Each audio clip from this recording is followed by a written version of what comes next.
So here we are talking about our African American music class, taught by Dr. Hargrave, and the title of the class was Music 2080. So for this project, we'll be looking over three main phases of African American music: the antebellum period from about 1600 to 1800, the postbellum period from about 1800 to 1900, and then the urban voices from about 1900 to about the 1960s.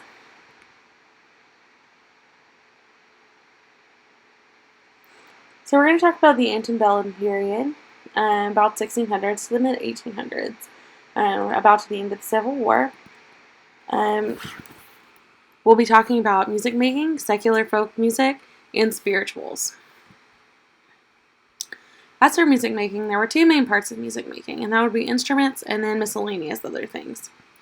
As far as other things, it was dance and gatherings. Gathering was a very important part of this part. As far as instruments, they were very DIY and there were a lot of drums. For secular folk music, this came to be with slavery, which was an unfortunately long period of American history. It contained a lot of polyrhythms, call and response, and improvisations.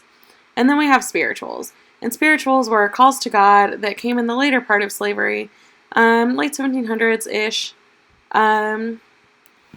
Spirituals were very, very important, and they spread really quickly. Wade in the Water, Deep River, and Swing Low Sweet Chariot were three of the most prominent spirituals.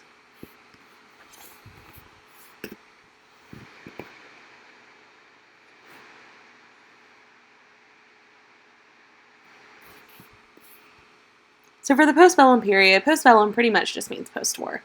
And so that's the end of the 1800s into the early 1900s. So we're going to be talking about ragtime and blues, mainly in this area. So for ragtime really started in Missouri in the late 1890s. And it lasted until about the mid-1920s. It was kind of a combo of music and oral tradition.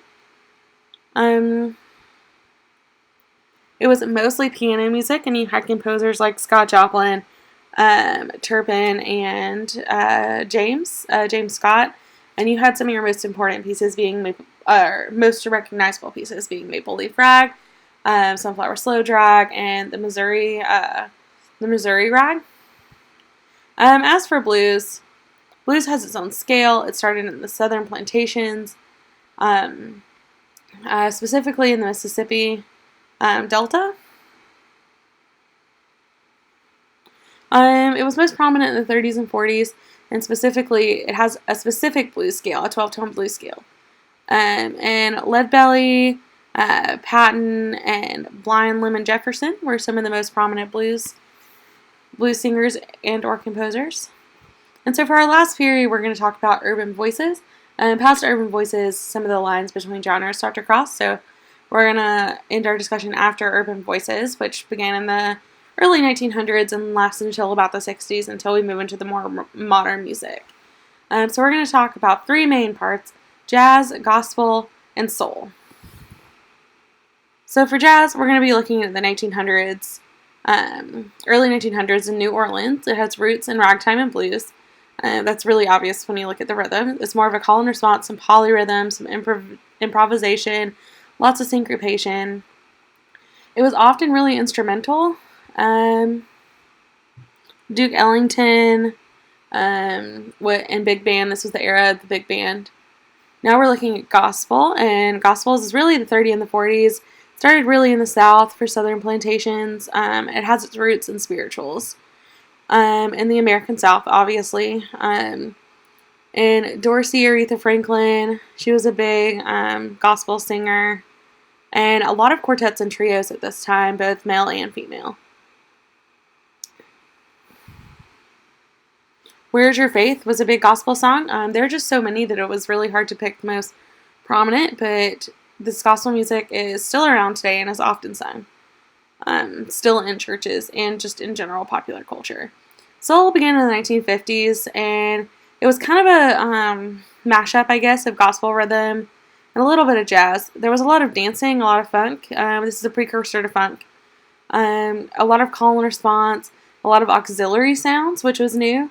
Ray Charles, Etta James, Otis Redding, who is considered to be the father of soul. He's one of the most prominent.